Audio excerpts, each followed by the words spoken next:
I've been talking about this for 40 years. I have seen hundreds and thousands of people who just become healthy and well simply because they're not fueling up all the time when the tank is filling. In the yoga center, everybody eats at 10 o'clock in the morning and at 7 o'clock in the evening. Our lives are very physically active. There are no automobiles inside the ashram, it's a large place. Everybody either walks or cycles. Even if you have to go to the dining hall, it's a kilometer. If you want to go to your workplace, it's half a kilometer, 1 kilometer, like this. All the time, people are physically active. So everybody is very hungry by the time it's 3:30, 4 o'clock in the evening. They're extremely hungry. But we learn to live with that because hunger, empty stomach and hunger are two different things. Hunger means your energy levels start dropping. But empty stomach is a good thing. In the yogic sciences, today modern science also is coming in line with this. But what we know by our experience, you will spend $1 billion to come there.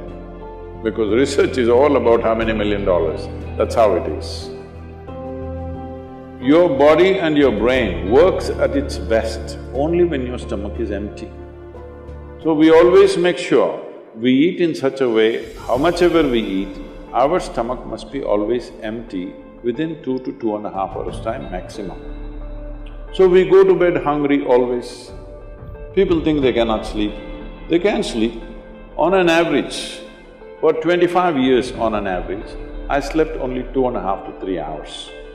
These days I'm getting little lazy and sleeping anywhere between 3.5 to 4.5 hours in spite of the level of travel that I have. You are able to keep this up simply because you don't overeat. It's very, very important. Everybody eats 2 meals. I generally eat only 1 meal, 4:35 in the evening, because I don't like to sit in front of the plate and worry about how much to eat. I like to eat well. So, 4:35 in the evening, if I eat a meal, it's only next day.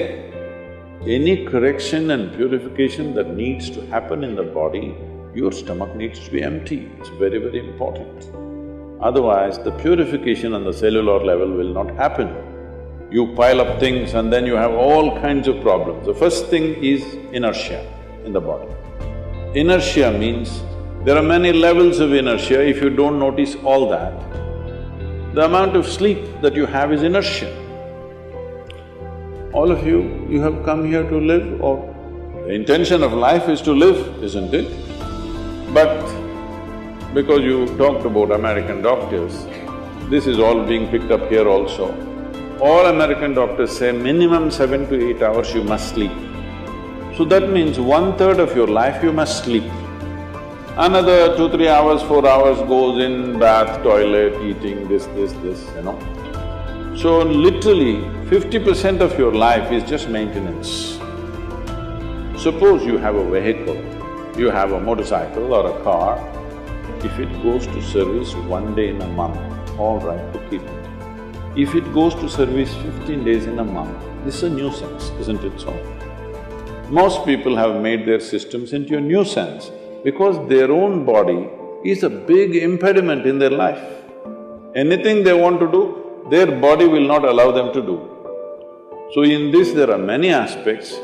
One important aspect is people are eating much more than what they should eat.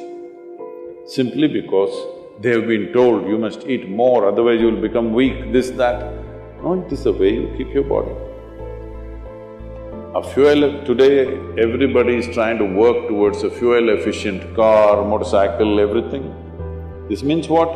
If the machine runs smoothly, it'll consume less fuel, isn't it? So if you sit here and you are very much at ease, now it'll consume less fuel. If you like this all the time, then it'll consume more fuel, it'll want you to eat. Compulsiveness will come about this. So, this new name, intermittent eating, you should see in United States, people come to our programs will run 10 hours, 12 hours. So, but they will come with some biscuit and something else. They say, I have sugar intolerance, I have to. I have to eat. Tell them, you just be here, you're not going to die. You first day, no, I have to eat. By third day, they gave up all that. 12 hours without food they sat there, they're perfectly fine. See, health is not something you can do from outside. Health is something you have to do from within. From outside, when something goes wrong, you can seek some help. But all the time something is wrong with you, this means what? You're a faulty machine.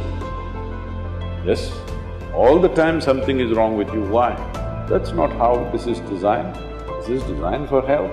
Every cell in your body is designed to create health, isn't it? They're all working hard to create health, except you. So, minimum 8 hours gap is what is recommended in yoga. Between one meal and the next meal, there must be an 8-hour space. If you do this, you will see half your problems of health, whatever you have health problems, minimum 50% will go away in 6 weeks' time. If you do certain other things which may right now seem little extreme to you, if you have a little yogic practice, something meditative within you, then you will see 90% of your problem will go on. 10% if it still persists, we can treat it. Now, it's become like this, the healthcare systems, especially where there is heavy insurance policies.